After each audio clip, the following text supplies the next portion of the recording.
Good evening. I'm Louisa Stevens, and welcome to the sixth installment of Financial Intelligence, where your money is your business. We're well on our way now discussing how to create time and financial leverage, because ultimately we want to create ideal lifestyles for us and our families. In the last episode, we discussed network marketing. Because network marketing is a very easy way of starting to generate cash flow that is independent from your full-time job or the business that generates your income. Network marketing is a great way to start a business if you do not have the skill and know-how to start a business, or do not have the capital or time to do so. Many financial and business gurus also support network marketing, and I personally recommend it as well. However, we do know that some people would prefer to start a business or buy a business that is a traditional business.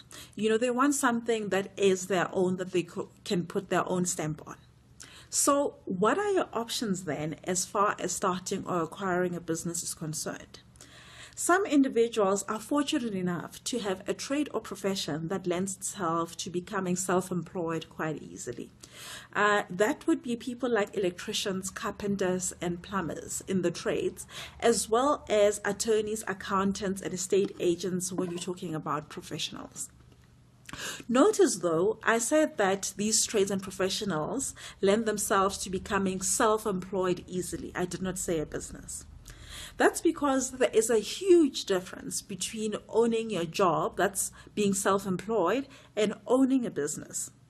A business is a method of generating an income that's supported by systems and processes and resourced with people, so your employees, who actually implement those processes in order to generate revenue and ultimately a profit. Now, if you own a business, then your business can survive without you. Have you ever asked yourself this? If you were to leave your business for a 6-month period without responding to any calls and phone calls for an extended holiday, when you come back, would your business still be standing? Would you still have customers? And would you still be generating an income and a profit? If the answer to that question is no, then you're self-employed. You do not have a business. Until you actually develop the processes and systems that do not depend on you, then you will remain self-employed. So how do you then start, creating those systems and processes? Well, it all starts with empowering your people. Start small. If you start rewarding your employees for starting to take decisions and make those decisions without your interference, then you are well on your way on starting to create systems and processes that don't need you. But of course, you want to start small. You want to give your employees a small area to start exercising their decision-making abilities. And as they prove themselves, reward them with more responsibilities and, of course, money. And then start developing processes that must be implemented by our employees. That would be processes for ordering, processes for making payments to your suppliers, processes for opening customer accounts, and so forth, and all the other activities that need to be implemented in your organization to keep on running it. Once that is done, then you're well on your way. It's well and good to talk about having a trade or profession that lends itself well to starting a business or being self-employed. But what if that is not an option for you? What do you do then? Well, there are still options. You can purchase a franchise or purchase an existing business. Now, of the two, a franchise is the easier. The franchisor, so that is the head office that has developed the system, provides you with a system to follow. For example, KFC and McDonald's are very good examples of good franchises.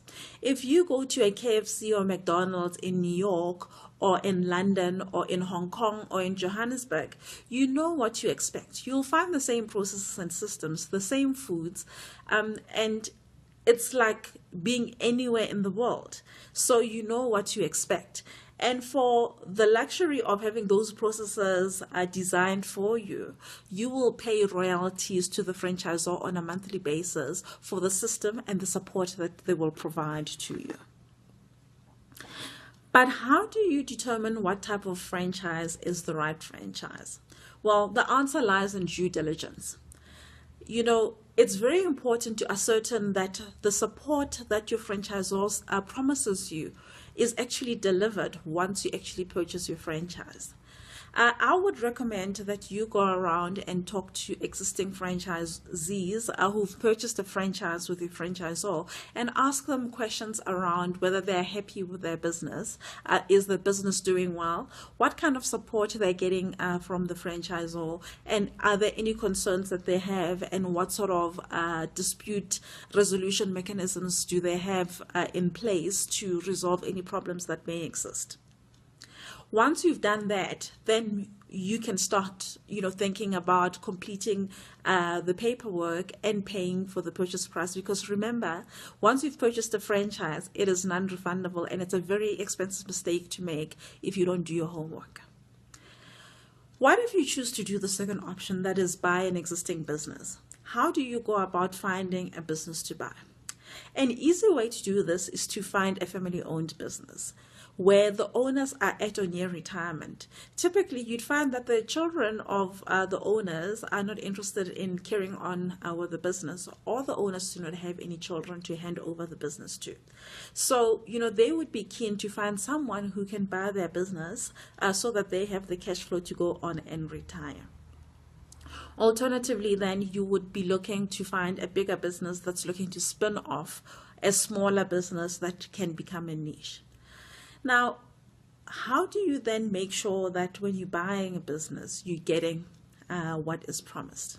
What is very important is to make sure that there is a handover period while the existing management or owners are exiting the business. You typically want to have a 12 to 24 month period where there is a sensible handover of the responsibilities in the business and a handover of the relationships that are critical to a business's survival. Typically, customer relationships and supplier relationships reside with the owners or managers. So unless you have a proper handover period, you might find yourself not having a business at the end of the day because the customers or suppliers do not trust you. I would also recommend that you tie in the handover period with some sort of earnings warranty, where you pay a deferred purchase consideration subject to meeting certain requirements, because you want to make sure that the business will continue to perform as it has in the past. And still, even with buying a business, it's important to do your homework, because sometimes, certain things cannot be recovered if you find that you purchased a lemon.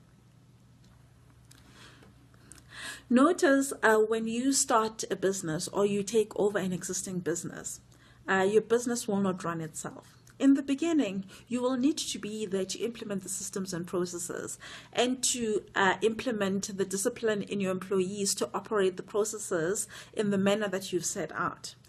Once that process is done, then the business will pay you over and over and over and over again. And you'll have a very successful business that you can rely on to design the lifestyle that you desire.